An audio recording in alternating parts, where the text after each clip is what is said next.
Hello everyone. Today we will focus on integrating proxies in our existing Raaghu React frontend solution using Raaghu CLI. This will enable seamless communication between frontend and backend services. So let's get started. Now I have already created an entity using ABP suite. I have to create the proxy for that. Here is the command to generate the new proxy.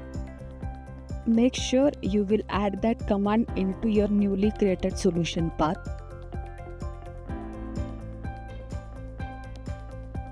Add your Swagger URL over there.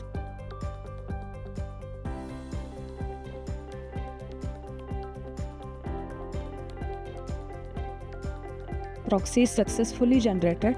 So you will notice a folder structure like this. Into the Raaghu MSC zip, proxy folder is generated. Into that, subfolders are generated for the core, models, schemas, services, and index.ts file. In our upcoming video, we will explore creating slice file and implementation of CRUD page to streamline our application development. Thanks for watching.